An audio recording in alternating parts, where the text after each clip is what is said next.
There is a river that has carved through solid stone for 10,000 years. It never pushed. It never forced. It simply continued. Somewhere in ancient China, a sage named Lao Tzu watched water move and saw the answer to human suffering. He wrote that the softest thing in the world overcomes the hardest. We live our lives like stones thrown against a current, exhausting ourselves trying to control what refuses to be controlled. We fight our emotions. We fight other people. We fight time itself.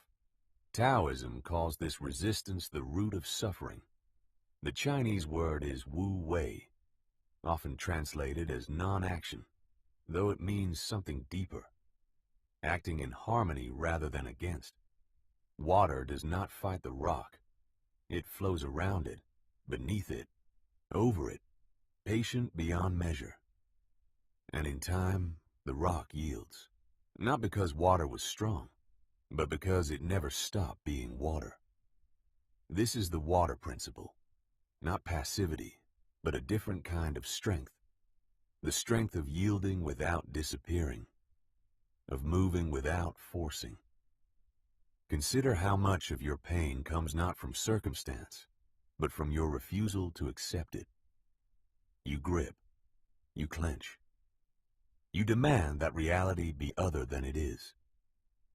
The ancient Taoists observed nature closely and noticed something profound. Nothing in the natural world struggles against its own nature. The tree does not resent the wind. The river does not resent the stone. Only the human mind insists that things should be different than they are. And in that insistence, suffering is born. To follow the water principle is to stop asking why the obstacle exists, and instead ask how you might move around it, the way a stream finds its way to the sea without a single confrontation. This does not mean becoming weak or without will. Water carved the Grand Canyon. Water can crush stone given enough time. Its power lies precisely in its refusal to resist. When you stop fighting the current of your own life, something shifts. The energy once spent on resistance becomes available for movement, for adaptation, for peace. The Stoics, centuries later and continents away, arrived at a similar truth. Epictetus taught that we suffer not from events, but from our judgments about them. Amor fati, the Stoics called it, the love of fate. Not resignation, but a willing embrace of what is. The same surrender the Taoist finds in flowing water. East and West, separated by mountains and centuries, discovered the same quiet truth. Peace is not the absence of difficulty, but the absence of resistance to it. So how does one practice this?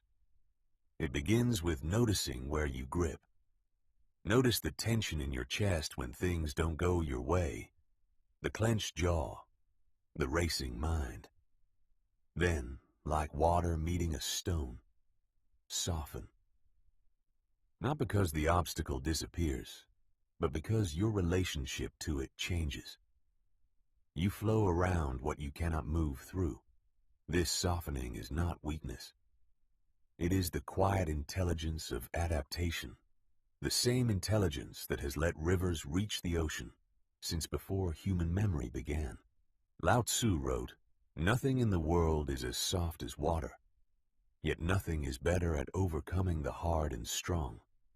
Let this be the shape of your strength. Tonight, when something in your life feels immovable, remember the river. It does not despair at the mountain. It simply continues, patient, soft, and unstoppable.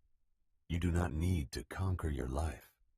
You only need to flow with it, the way water always has and always will.